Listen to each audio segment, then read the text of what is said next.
savez ce que ça veut dire. Qui est là depuis longtemps sur la chaîne? Il y a une tradition que je ne déroge jamais pour l'instant, d'avoir une couronne de fleurs pour une vidéo spéciale. Vous l'avez vu dans le titre dans tous les cas. Aujourd'hui, je vous retrouve pour vous présenter ma pile à lire de l'été. J'ai un peu de retard, ça fait quelques semaines que l'été a commencé, mais j'avais des vidéos à sortir et j'arrivais pas à caler cette vidéo dans le planning. Donc là voilà, je me dis on est encore début juillet, donc ça passe. Bon, je pense que dans cette vidéo, je me suis un peu enflammée parce qu'il y a 1, 2, 3, 4, 5, 6, 7, 8 livres, et c'est pas vraiment 8 livres parce que je vous expliquerai au milieu. Surtout qu'à la base j'avais prévu moins de livres et aujourd'hui j'ai été en librairie et j'ai craqué mon slip et je me suis dit j'ai envie de les lire cet été, donc je les rajoute. Je vais commencer par l'évidence, ça va aller très vite parce que je vous en ai déjà parlé la semaine dernière. Je vais relire cet été Gone de Michael Grant, et donc voilà pourquoi je disais que c'était pas seulement 8 livres, parce que en fait Gone, je vais relire toute la saga et pas juste le tome 1, c'est-à-dire qu'il y a 6 tomes. Donc déjà la relecture de cette saga va me prendre beaucoup de temps. Avec les autres là je sais pas comment je vais faire. En vrai les piles à lire de saison que je fais, c'est pas tant pour dire cet été je vais lire ça,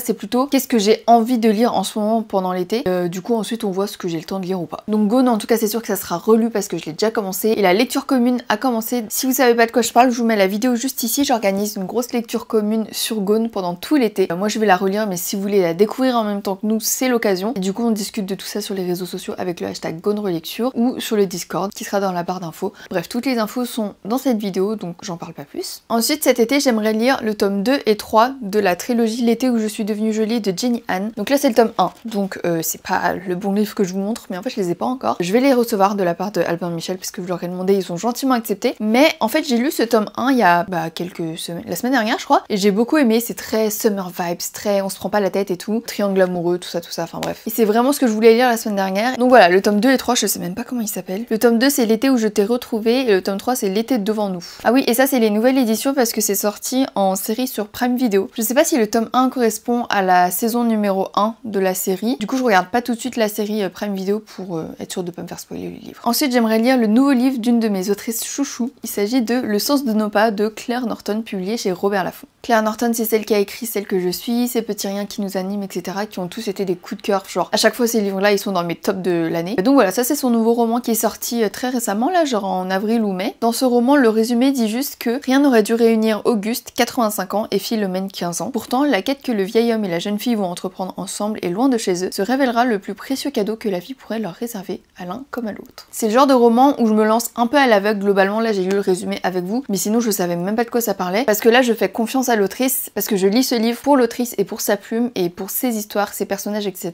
Et j'ai pas forcément besoin d'en savoir plus. Donc voilà, Claire Norton c'est toujours une valeur sûre pour moi. J'ai hâte de le lire cet été et de découvrir cette nouvelle histoire. Ensuite dans le même style, la même ambiance, j'ai très envie de découvrir Les Possibles de Virginie Grimaldi, publié ici chez Le Livre de Poche. Donc celui-là c'est la nouveauté poche, donc c'est-à-dire qu'il est sorti cette année au format poche mais l'année dernière en grand format, et les Virginie Grimaldi en général je les lis au format poche, donc je l'ai acheté ce matin pour tout vous dire. Et celui-là tout pareil, je ne sais absolument pas de quoi ça parle, donc je vais vous lire le résumé. Julienne n'aime pas les surprises. Quand son père fantasque vient s'installer chez elle à la suite de l'incendie de sa maison, son quotidien parfaitement huilé connaît quelques turbulences. Jean dépense sa retraite au téléachat, écoute du rock, tapisse les murs de posters d'indiens, égare ses affaires, cherche son chemin. Julienne veut croire que l'originalité de Jean s'est épanouie avec l'âge, mais elle doit se rendre à l'évidence, il déraille. Face au lendemain qui s'évapore, elle va apprendre à découvrir l'homme sous le costume de père, ses valeurs, ses failles et surtout ses rêves. Tant que la partie n'est pas finie, il est encore l'heure de tous les possibles. Voilà, encore le genre d'histoire très universelle, très grand public, qui va faire beaucoup de bien je pense, et puis j'ai hâte de découvrir parce que si vous le saviez pas, Virginie Grimaldi, je pense que je peux considérer que c'est mon autrice favorite. Non, j'aime pas faire des classements, mais parmi mes autrices favorites quoi, vraiment tous ces livres c'est... Toujours dans le même style, après promis on change de thématique, mais c'est vraiment le genre d'histoire que j'aime trop découvrir pendant l'été. C'est vraiment à la fois pas prise de tête, mais à la fois ça aborde toujours des sujets hyper forts. Bon, je vous ai spoilé, j'ai très envie de lire Nos Résiliences d'Agnès Martin-Lugan. Vous savez, c'est ce genre d'autrice où tu sais que ça va te plaire, tu sais que ça va être une belle histoire et t'as pas besoin d'en savoir plus en fait. Donc là, Nos Résiliences d'Agnès Martin-Lugan, c'est la même chose, et pour le coup, le résumé il dit même pas grand chose, il y a juste une citation et ensuite la seule petite phrase c'est écrit « Un seul instant suffit-il à faire basculer toute une vie ». Je veux pas en savoir plus, je vais le lire. Surtout que Agnès Martin-Lugan, elle a écrit beaucoup de romans. Je l'ai découvert seulement il y a 2 ans. Donc je suis un peu en retard dans tous ses romans. Celui-là, il est sorti l'année dernière, il y a 2 ans, je sais plus. Et je l'ai pas encore lu, je l'avais reçu, donc c'est le moment ou jamais. Ensuite, je voulais absolument lire un livre de développement personnel. Ça fait des mois que je veux le lire. Ma sœur Christelle l'a lu, elle a adoré. Et je pense que ça peut beaucoup m'aider dans la vie de tous les jours. Donc, Les 4 accords Toltec de Don Miguel Ruiz. Je pense que c'est un livre que je présente plus. Si, je vais le présenter quand même parce qu'il y a quelques années je connaissais pas du tout ce livre, mais genre il y a déjà plus de 2 millions de lecteurs qui ont découvert ce livre. Enfin, c'est un énormissime best-seller quoi. En gros, si j'ai bien compris, ce livre du coup présente 4 accords Toltec comme ils appellent ça, et c'est des accords ou des affirmations que tu dois toujours te répéter. Enfin, comment dire? En gros, par exemple, je sais qu'un des accords c'est ne jamais prendre une situation pour soi. Non, c'est pas ça qu'on dit. Ne jamais prendre les choses personnellement. Ce livre t'apprend à toujours prendre du recul et donc j'explique super mal. Je vais vous lire ce qu'il y a derrière. Les 4 accords proposent un puissant code de conduite capable de transformer rapidement notre vie en une expérience de liberté, de vrai bonheur et d'amour. Le monde fascinant de la connaissance véritable et incarnée est enfin à la portée de chacun. Bon voilà, je sais pas si j'ai très bien présenté ce livre, mais je pense que vous le connaissez dans tous les cas. Et sinon, en tout cas, n'hésitez pas à vous renseigner dessus si vous aimez le développement personnel, parce que c'est une des références, voire même la référence du développement personnel de ces dernières années. Et donc je l'ai acheté ce matin aussi, parce que je l'avais pas. Et pourtant il est sorti il y a des années, hein. J'aurais pu le trouver d'occasion et tout, mais il est sorti en 1999 pour la première édition.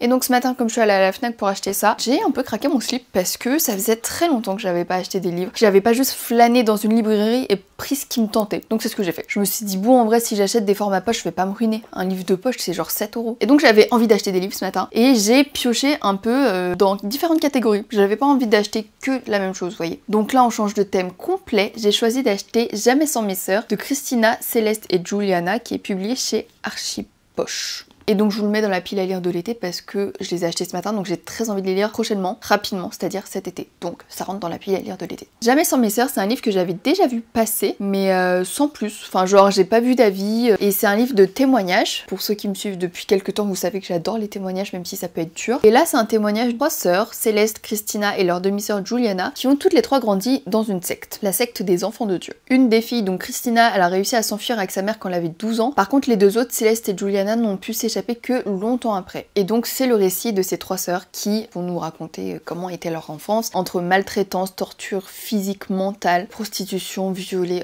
j'en passe. Bon, ça va être horrible. Mais c'est le genre d'histoire que j'aime lire parce que c'est poignant quoi. C'est moi ce genre d'histoire, j'ai pas l'impression que c'est un témoignage parce que ça me paraît tellement irréel en fait. Enfin je sais pas, au moins on dirait une fiction. Donc voilà, j'ai acheté ce témoignage ce matin et je pense que je vais le lire très prochainement. On dirait qu'il est énorme, mais en vrai de vrai, bon, il fait quand même presque 500 pages. Ensuite, dernier livre de cette pile à lire, pareil, j'ai décidé de prendre un truc qui n'a rien à voir avec ce que je lis d'habitude, mais comme vous l'avez vu un peu dans cette sélection, déjà je lis quasi plus de young adulte, et je lis beaucoup de contemporains, grand public, très féminin, ce genre de romans, Virginie Grimaldi, Agnès Martin-Lugan, Claire Norton et tout, j'adore, mais je lis aussi de plus en plus de non-fiction, et j'aime de plus en plus parce qu'on apprend beaucoup de choses, c'est hyper enrichissant et tout. Bref, j'arrête le teasing. J'ai acheté Comment j'ai arrêté de manger les animaux d'Hugo Clément, publié chez les éditions Point. Alors je ne suis pas du tout végétarienne, je n'essaye pas forcément de le devenir aujourd'hui, mais je suis pas fermée à l'idée d'en savoir plus parce que je sais que manger de la viande, que ce soit au niveau écologique ou même dans notre corps et tout, enfin je sais que des fois c'est pas génial. Bref, je suis archi nulle sur le sujet, mais justement je voulais quand même un peu me renseigner et Hugo Clément c'est quelqu'un que je suis sur les réseaux sociaux. Il est toujours très engagé, très inspirant, donc voilà, j'ai voulu acheter ce livre. Je pense pas que je passerai forcément végétarienne après ce livre, après on n'en sait rien. Peut-être que je vais réduire un peu ma conso de viande, après je suis pas non plus une viandarde, genre en manger à chaque repas absolument, j'en mange. Voilà, je peux m'en passer, vous voyez. Donc c'est vrai que des fois je me dis j'aimerais bien réduire un peu ma consommation de viande, que ce soit pour mon corps, pour la planète, pour tout. Mais voilà, je voulais un peu me renseigner et puis voilà, lire ce genre de témoignages et ce genre de documents. Donc voilà pour ma pile à lire de l'été, j'espère que j'aurai le temps de lire, je pense pas, avec les 6 tomes de Gone, je suis pas sûre d'avoir le temps de lire tout ça. Quoique, la semaine dernière, j'ai lu presque 3 livres. Mon rythme de lecture là, il est revenu à balle. Donc voilà, n'hésitez pas à me dire si vous en avez déjà lu certains, s'il y en a qui vous tentent, et dites-moi vous ce qu'il y a dans votre pile à lire de l'été. Je suis contente de reprendre un rythme de lecture un peu plus régulier que ces 3, 4, 5, 6 derniers mois. En tout cas, si cette vidéo vous a plu, n'hésitez pas à mettre un petit like pour me soutenir, à vous abonner et à mettre la petite cloche pour recevoir toutes les notifications. Et puis moi, je vous dis un bel été, de belles lectures et à bientôt pour une prochaine vidéo. Bisous!